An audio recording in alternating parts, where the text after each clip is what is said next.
Bank Sentral. Bank Sentral adalah lembaga keuangan perbankan yang berbentuk badan hukum.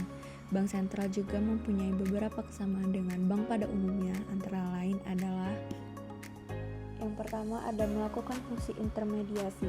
Sebagai fungsi intermediasi, Bank Sentral dapat memberikan kredit kepada bank-bank komersial, khususnya melalui fasilitas diskonto. Yang kedua, mengumpulkan dana.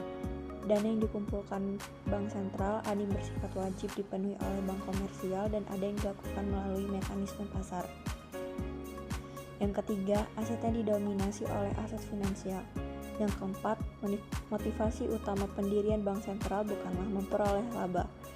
Bank Sentral didirikan untuk menjaga stabilitas sektor moneter yang sangat menopang stabilitas perekonomian.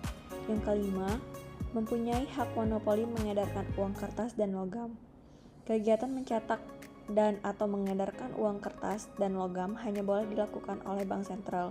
Selain itu, Bank Sentral juga mempunyai hak menarik dari peredaran uang kertas dan logam yang lama atau dinyatakan tidak berlaku lagi. Dan yang terakhir, berkedudukan di ibu kota negara. Fungsi dan tugas Bank Sentral. Tugas utama Bank Sentral umumnya adalah menjaga stabilitas moneter perekonomian sebuah negara. Fungsi utama Bank Sentral adalah yang pertama, agen fiskal pemerintah. Bank Sentral berfungsi memberikan nasihat dan bantuan untuk mengelola berbagai masalah atau transaksi keuangan pemerintah, seperti menyimpan aset milik pemerintah. Yang kedua, banknya bank. Sebagai banknya bank, Bank Sentral memberikan bantuan kepada bank-bank umum yang mengalami kesulitan likuiditas, tetapi sulit mendapatkan dananya dari sumber dana lain. Yang ketiga, penentu dan pelaksana kebijakan moneter. Sebagai penentu dan pelaksana kebijakan moneter, Bank Sentral bertugas mengendalikan jumlah uang beredar dengan menggunakan instrumen-instrumen kebijakan moneter. Yang keempat, pengawasan, evaluasi, dan pembinaan perbankan. Mengingat bahwa sampai saat ini bank adalah lembaga keuangan yang terbesar dan terpenting, maka kesehatan dan kestabilan sektor perbankan memberikan kontribusi yang sangat besar bagi stabilitas sektor keuangan. Yang kelima, penanganan transaksi giro. Dengan fungsi ini, Bank Sentral mengontrol dan mengelola kegiatan-kegiatan transaksi yang menggunakan alat pembayaran giro. Sebab, transaksi-transaksi tersebut terjadi dalam jumlah yang sangat besar antar bank, antar wilayah, dan antar negara. 6. Riset-riset ekonomi. Riset-riset yang dilakukan Bank Sentral terutama berkaitan dengan masalah-masalah dan perkembangan sektor moneter. Bank Indonesia sebagai Bank Sentral.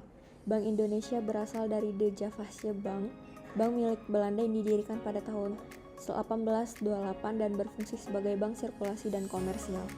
Setelah Indonesia merdeka, bank ini dinasionalisasi melalui Undang-Undang Nomor 24 Tahun 1951 dan berganti nama menjadi Bank Indonesia dengan UU Nomor 11 Tahun 1953.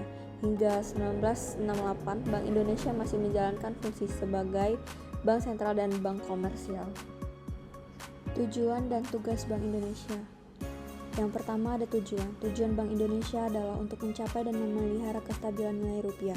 Yang dimaksud dengan kestabilan nilai rupiah adalah kestabilan nilai rupiah terhadap barang dan jasa serta terhadap mata uang negara lain. Yang kedua ada tugas. Yang pertama, menetapkan dan melaksanakan kebijakan moneter. Kedua, mengatur dan menjaga kelancaran sistem pembayaran. Dan tiga, mengatur dan mengawasi bank. Independensi. Independensi berarti kebebasan dari pengaruh atau kontrol pihak lain. Dalam konteks Bank Sentral, ini berarti kebebasan dari campur tangan eksekutif dan legislatif, serta kebijakan moneter bebas dari tekanan politik. Kelima, aspek independensi Bank Sentral. Yang pertama, institutional independence adalah Bank Sentral bebas dari intervensi pemerintah. Yang kedua, goal independence. Yang dimaksud itu adalah Bank Sentral menetapkan sendiri sasaran akhir kebijakan moneter. Yang ketiga, instrument independence, yang berarti Bank Sentral bebas menggunakan instrumen untuk mencapai sasaran moneter. Yang keempat, personal independence, yang berarti Dewan Gubernur Bank Sentral tidak boleh dipengaruhi pihak luar. Yang kelima, financial independence, yang artinya Bank Sentral berwenang mengelola anggaran dan asetnya tanpa persetujuan parlemen.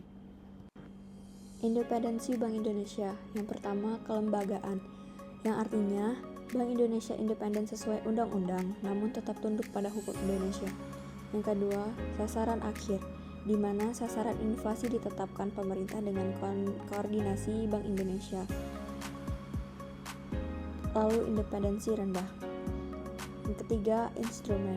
Bank Indonesia bebas menetapkan dan menggunakan instrumen moneter.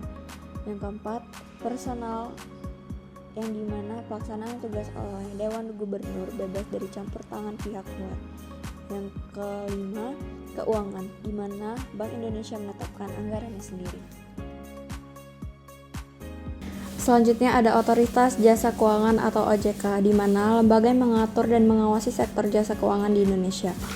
Tugas pokoknya, yang pertama menyusun peraturan pelaksanaan di bidang pasar modal dan industri keuangan non-bank.